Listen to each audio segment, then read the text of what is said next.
nainis ka, kinover namin, tumataas yung views, wala ka nakukuha, strike it down. Hi. Well, I guess lahat aware na siguro kung ano nangyari kay Gigi Delana. I mean yung YouTube channel niya, guys, no? Dinilit na, no? Talagang tinik down na ni YouTube. Kasi nga mayroong problema doon. Okay, so sayang na sayang at saka nakakalungkot kasi yung account ni Gigi doon sa YouTube, talaga ang laki na ng subscribers niya, no? More than 2 million na yata. So, yung mga kanta niya, nakita naman natin na yung mga covered songs niya, mostly itong ginagawa kasi ng mga banda niya, no? Covered songs. Tapos nagkaroon ng maraming million views, di ba?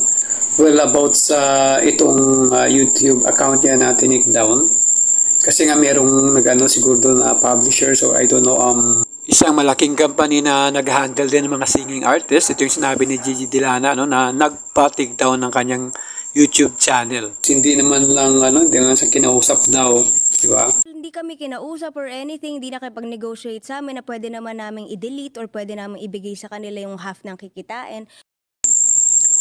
Talagang so tinik down yung channel niya, talagang as in, siyempre madismaya, galit na galit siya. Kasi sa tagal ba naman ang panahon, nagkaroon ng ganong million subscribers, bigla na lang tinik down. Tapos bakit tinik down kagad-agad ni YouTube?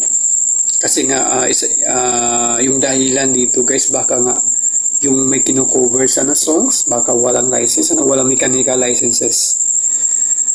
Kasi baka nga kino-covered songs lang, akala nila safe na, pero hindi, meron pa rin tayong responsibilities doon na dapat gawin.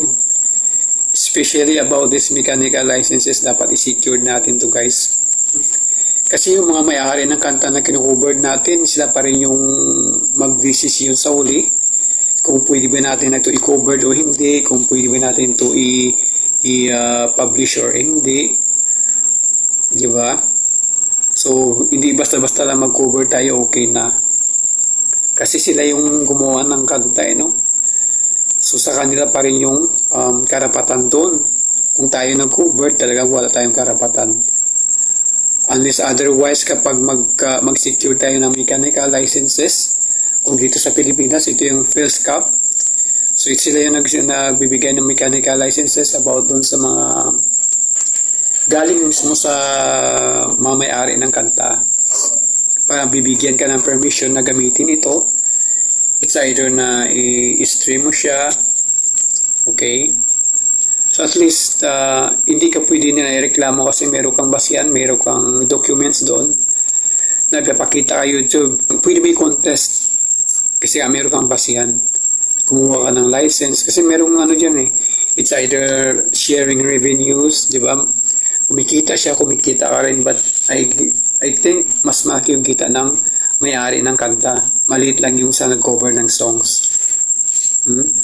So, baka yun dahilan, napakahirap kasi yung sinasabi mong verbal agreement lang.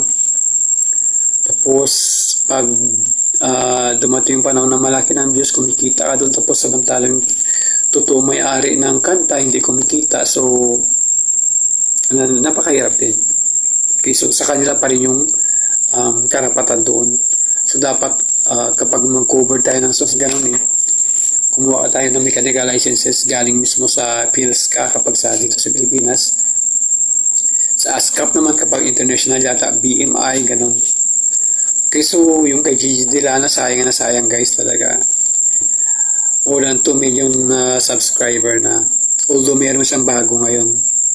Kasi nangyari na nga ito minsan noon, sakay yung, so ito yung kay Shaira, yung title Celos, pero yung totoong genre or rhythm ng kanta yung Trouble is a Friend by Linka, di ba? So although iniba ni doon ng banda na ni Shaira, iniba yung rhythm doon, pero pagpakinggan natin yung totoo naman talaga Trouble is a Friend, kaya doon nagreklamo yung grupo ni Linka, di ba? So, yun pala, wala atang license, Hindi siya nag-provide ng mechanical licenses doon from Linka or permission from Linka para ma-publish yung kanta na yun sa YouTube. Kaya nareklamo sila doon. I don't know kung tinig daw niya ata doon ng ilang araw, di ba? Pero ginawa ng grupo ni Shaira, kinausap si yung grupo din ni Linka, no? Yung kabilang side. So, andun, nagkaroon siya ng agreement doon. Kasi nga, more than 13 million views niya yata noon eh. Ilang araw pa lang, sumikat yung kanta na yon. So, doon napansin. Kaya nireklamo siya, although yung kapag pakinggan mo yung kanta, meron ng, may iniba na. Pero yung rating pa rin ng kanta is Trouble is a Friend. So, pwede yun, nareklamo siya doon. So, anytime pwede take down yung video na yun. Okay, so nanginayang din sila kasi kumikita, lagi nang kinikita eh. Kaya yun, nakipag-ugnayan na lang sila, nakipag-usap kung ano bang dapat doon. So, doon, kumita na rin yung Trouble is a Friend, Linka. So, yung revenue doon, hati na siguro sila, no? Although ang nabalitaan natin, mas malaki talaga yung may-ari ng kanta na yun na ginaya nila. So yun, nangyari na doon. So malamang ito rin kay Gigi Delana. Ang problema lang, baka siguro ilang kanta rin na kinover niya na without any licenses. Tapos sinayaan lang. Tapos we don't know kung ito ba talaga ang ground. Ang laki ng kita na dito, may million views na. Kaya napansin. Tapos ayun na, nireklamo siya, nireport siya for copyright claim. Tapos nag-request siguro na i-take down yung niya kasi nga yung mga violations niya, I don't know kung pasok na rin para pwede i-take down ni YouTube yung account niya. So ayun, nagulat, tinake down kaagad. So wala na siya magagawa doon, hindi na mahanap. So ngayon meron siyang ginawang yung grupo niya, meron ginawang bagong account niya, more than a week pa lang yata nagkaroon na siya ng 118,000 subscribers with 46 songs videos, So mahanap siya ngayon doon sa bagong account niya, although 100, laki-laki talaga ng So siyempre, abang gumagawa siya ng mga covered songs, saglit lang to. Tingnan mo, more than pa lang, a week, may na agad 100,000 subscriber. Okay? So ganito guys, talaga, kapag gumawa tayo ng covered songs, talaga kailangan natin makipag-ugnayan sa mga agencies na nagbibigay ng mga permissions or licenses para gamitin natin yung kanta. Kasi tanda natin guys, hindi sa atin yung kanta na yan. So, kapag humingi tayo ng permission doon na pwede i-cover ito, kapag magsalita sila na hindi pwede, wala tayong magawa. Kasi kahit gagawin mo yan, copyright claim pa rin kahit saan ka magpuntang platform dito sa social media. Okay, so hindi pwede yung basta mag-cover ka na lang na walang permission.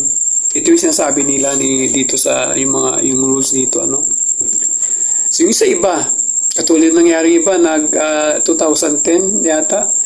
Tapos nagkaroon siya, at 2010, kinover yung kanta. Tapos after 6 years, 2016, doon pa lang siya nagkaroon ng copyright claim sa kanta na yun. So ganun guys, ilang rin yun ang niya, mga more than 9 million views din yata yun, So ganun kahirap. Pero once na ma-secure mo yung permission na yun o mechanical licenses about sa songs na yun, wala silang karapatan magreklamo doon kasi binigyan ka na ng licenses eh.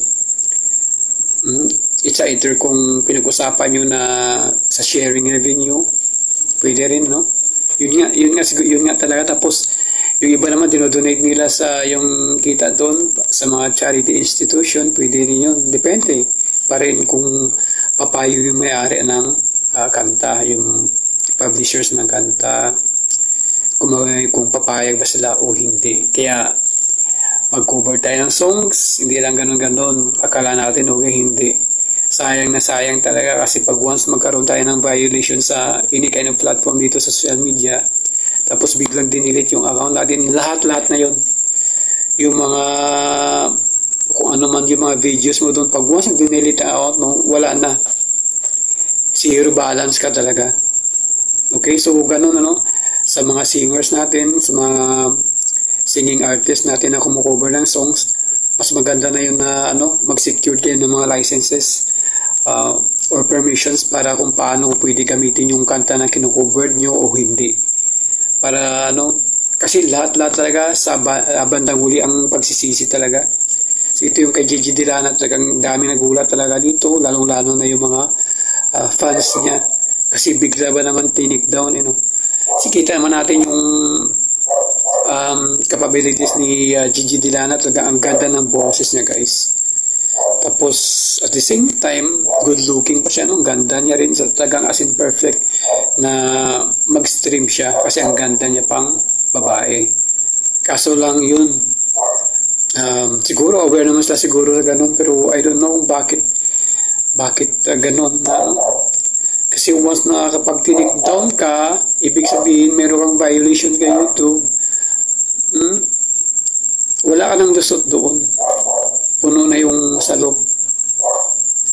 Okay na sana ako mga copyright claim po siguro, successive siguro yung violations na kasi nga hindi naman isang kanta kinukover yan, baka meron pa sa iba.